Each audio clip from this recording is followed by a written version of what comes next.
umat Tuhan yang tetap setia mengadakan kebaktian di rumah, khususnya jemaat GBKP Runggun Gedung Johor.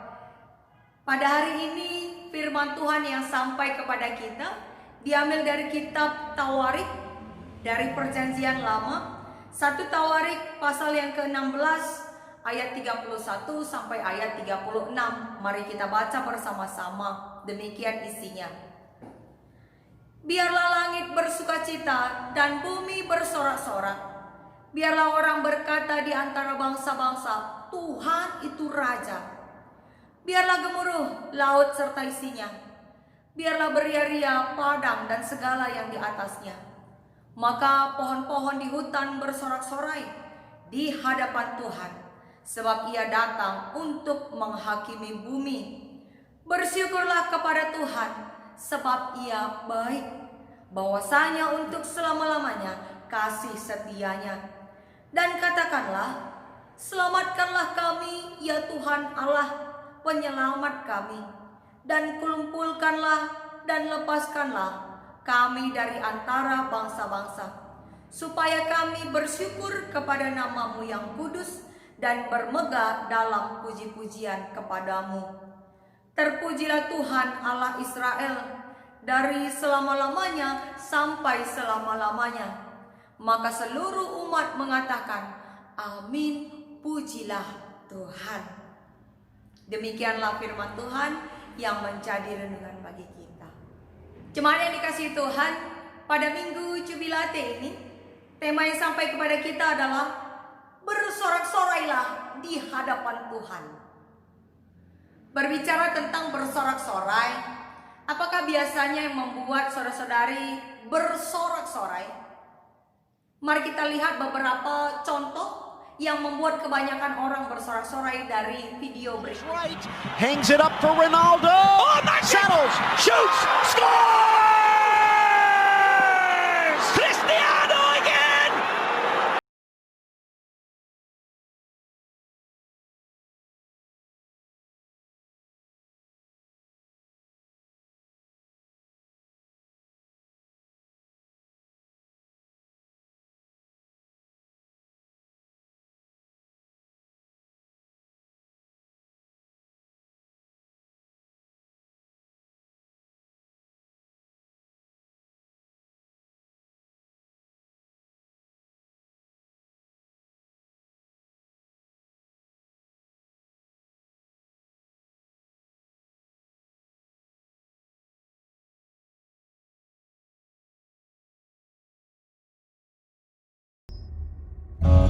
Dari 17 episode live show,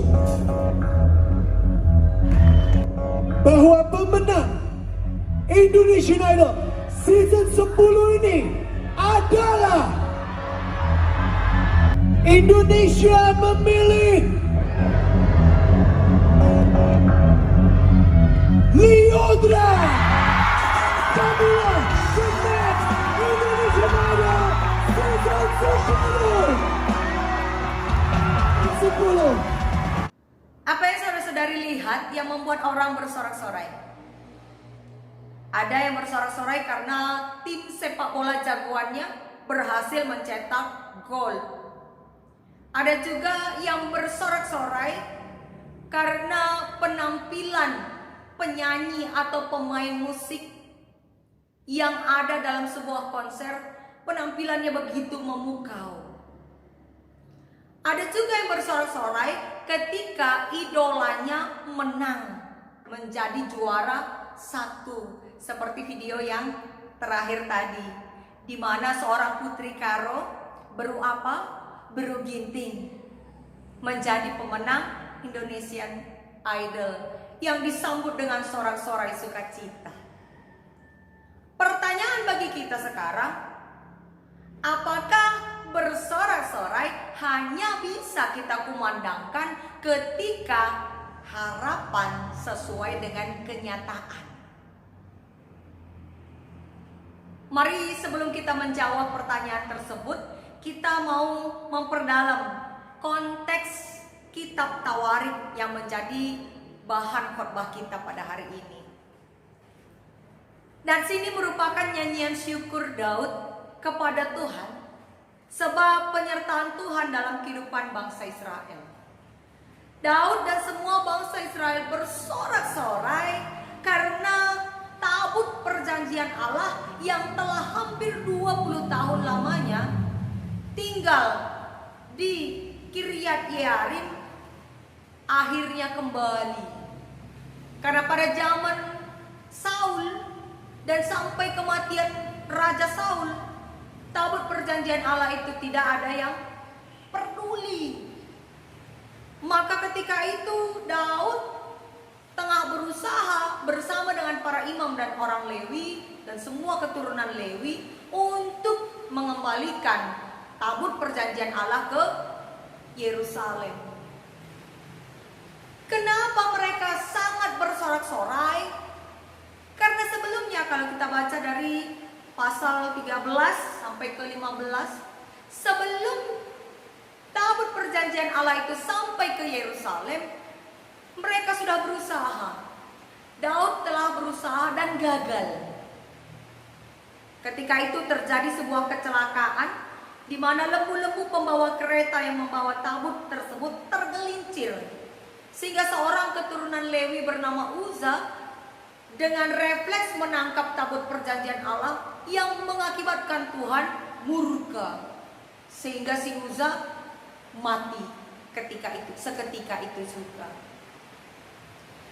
Akibatnya usaha untuk memindahkan tabut perjanjian tadi tertunda. Selama 3 bulan tabut tersebut terpaksa dititipkan di rumah orang yang bernama Obed Edom. 3 bulan lamanya. Sampai pada akhirnya Daud dan para imam akhirnya berhasil memindahkan tabut perjanjian Allah ke Yerusalem dengan sangat berhati-hati. Mengapa tabut perjanjian Allah ini harus dikembalikan ke Yerusalem dan sangat disambut dengan sukacita? Karena bagi umat Israel, tabut perjanjian Allah itu merupakan simbol kehadiran Allah. Maka kehadiran tabut perjanjian Allah berarti Tuhan juga bertahta di tengah-tengah bangsa tersebut. Maka tanda sukacitanya karena telah berhasil memindahkan tabut perjanjian tersebut, Daud mengajak bangsanya bersorak-sorai. Dan bahkan bukan hanya bangsanya, tapi seluruh dunia dan isinya, langit, laut, pohon-pohon, semua Daud ajak untuk berlutut di hadapan Tuhan, bersorak-sorai dengan penuh hormat, menaikkan pujian kemuliaan bagi nama Allah dari selama-lamanya sampai selama-lamanya. Nama Allah dipuji. Jemaat yang dikasihi Tuhan, Daud dan bangsa Israel menyadari bahwa usaha mereka berhasil itu karena penyertaan Tuhan. Mereka percaya bahwa penantian selama 20 tahun tidak akan sia-sia karena Tuhan tidak pernah ingkar janji. Jemaat yang dikasihi Tuhan, apa makna dari kisah ini? Makna dari kisah ini adalah bahwa sorak-sorai Daud dan bangsa Israel bukan semata-mata karena hasil yang tercapai, melainkan karena proses, di mana dalam usaha dan perjuangannya mengembalikan tabut perjanjian Allah itu, Tuhan masih menampakkan kasih-Nya. Tuhan masih mau memenuhi janjinya bahwa Allah akan kembali bertahta di tengah-tengah bangsa Israel melalui simbol perjanjian, tabut perjanjian Allah. Apa arti proses? Proses adalah sebuah tahap-tahapan untuk mencapai hasil. Bukan seperti magic. Saudara-saudari ingat film Aladdin? Ada seorang pemuda yang mempunyai lampu ajaib yang ketika dia gosok, apapun permintaannya akan terpenuhi tanpa proses. Sesuatu yang tanpa proses, sukacitanya juga sementara. Berbeda dengan sukacita Daud dan bangsa Israel ketika itu. Ada seorang pemuda yang baik, rajin beribadah, dan juga murah tersenyum. Namanya Untung.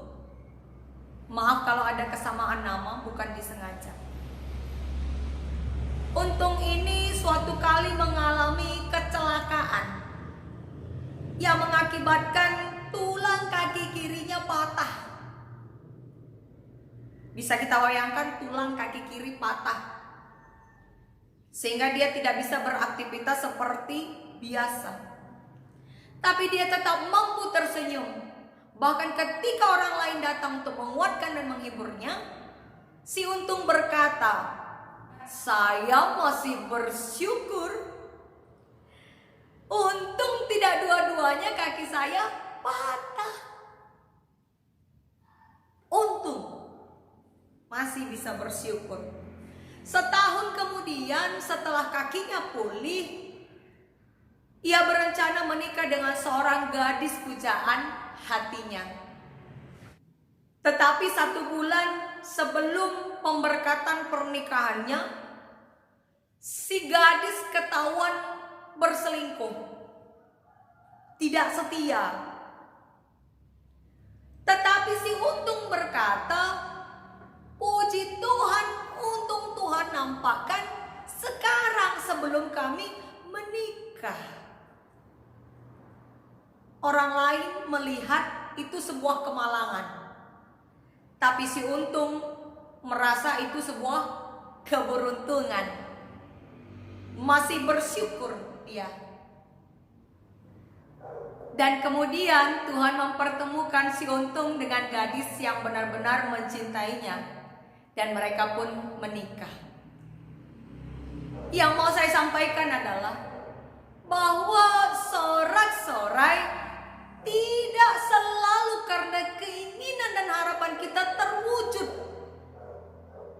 melainkan karena Tuhan menampakkan rancangannya yang lebih baik dari rancangan kita di tengah usaha kita mewujudkan keinginan. Artinya, meskipun tidak selalu seperti yang kita bayangkan dan yang kita harapkan, tapi ketika Tuhan menampakkan kehendaknya, itulah sorak-sorai yang sebenarnya. Dan sorak-sorai tidak selalu harus dinyatakan dengan suara yang nyaring, karena sorak-sorai yang sebenarnya adalah suara hati yang terdalam. Jemaat yang dikasihi Tuhan, kalau kita mau bandingkan bagaimana usaha Daud dalam mengembalikan tabut perjanjian Allah ke Yerusalem sebagai tanda pengabdiannya kepada Tuhan, dan bagaimana dia sempat gagal tapi tetap berusaha dan mencoba lagi, bagaimana dengan kita? Tentu di tengah pandemi ini banyak hal yang gagal dan tertunda untuk kita kerjakan, baik dalam hal pengabdian kita kepada Tuhan, dalam kehidupan bergereja, maupun dalam kehidupan kita sehari-hari. Banyak hal yang tertunda, mulai dari sidang sinode sampai ke kegiatan-kegiatan runggun.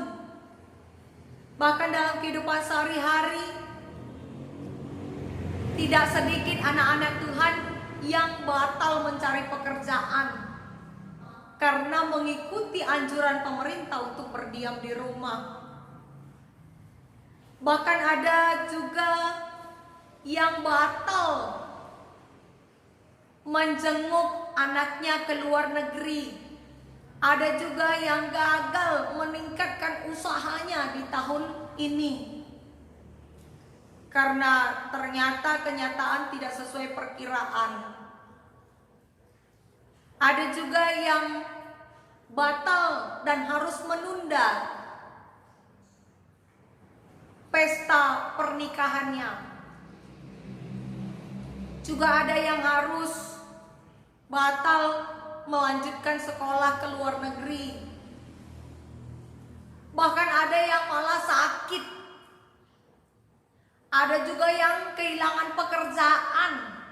Ada juga yang kehilangan harta benda.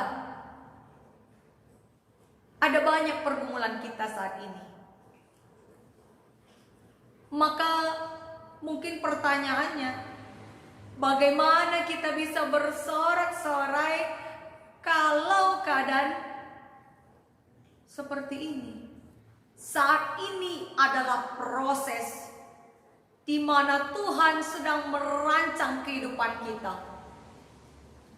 Dan dalam proses ini, mari kita tetap mencoba dan berusaha mewujudkan tanda pengabdian kita kepada Tuhan. Semua rencana kita boleh gagal, tapi kita tidak boleh gagal dalam membangun iman kita kepada Tuhan. Semuanya gagal, tapi kita diberi satu kesempatan, yaitu membangun relasi dengan Tuhan. Maka mari jangan sia-siakan kesempatan ini. Bersama-sama dengan keluarga kita, mari kita dekatkan diri dengan Tuhan. Mari kita wujudkan juga kasih kepada sesama dengan mengikuti anjuran pemerintah untuk mengurangi kerumunan dan menjaga jarak.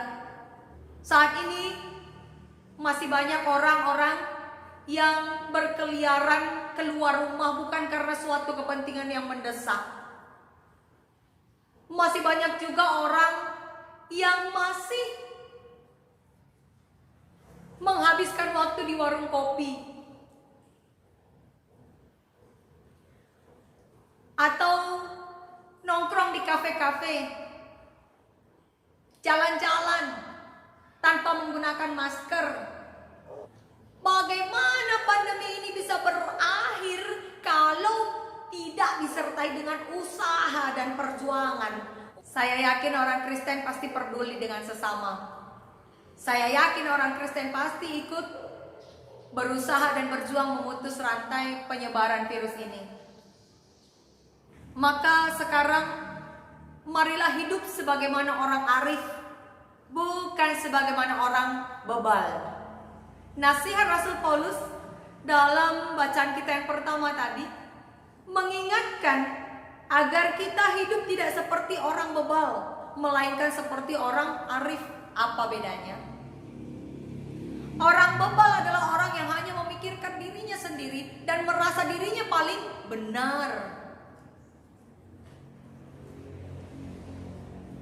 Orang bebal adalah orang yang melakukan apapun sesuka hatinya sehingga tidak peduli hari-hari ini berlalu begitu saja. Padahal Rasul Paulus berkata, pergunakanlah hari-hari karena hari-hari itu adalah jahat. Kenapa jahat? Karena kesempatan hari ini tidak akan berulang sama pada esok hari. Tetapi hiduplah sebagaimana orang arif, artinya hidup sebagai orang yang mencari pengertian dan kehendak Allah, yang tetap bersyukur dan bermegah di dalam relasinya dengan Allah. Contohnya si untung tadi. Bagaimana dengan kita? Minggu ini adalah minggu jubilate, artinya bersoraklah. Mari tetap bersorak-sorai menyatakan kemuliaan Tuhan di tengah situasi kita saat ini. Kita masih bisa dalam keadaan sehat-sehat, masih bisa berkumpul dengan keluarga kita, bahkan bisa berkebaktian. Banyak orang yang tidak bisa merasakan kesempatan itu. maka bersorak-sorailah. Mungkin berbagai keinginan kita tidak terwujud saat ini, tetapi kita percaya rancangan Tuhan adalah rancangan yang terbaik, sehingga jiwa kita mampu bersorak-sorai memuji Tuhan. Dan percayalah, waktu dan hasil dari pergumulan kita saat ini akan Tuhan jawab. Dan kita akan melihat bahwa tidak sedetik pun Tuhan pernah meninggalkan kita melewati pergumulan ini. Percayalah, orang yang berharap kepada Tuhan tidak akan pernah dikecewakannya. Amin. Kita berdoa.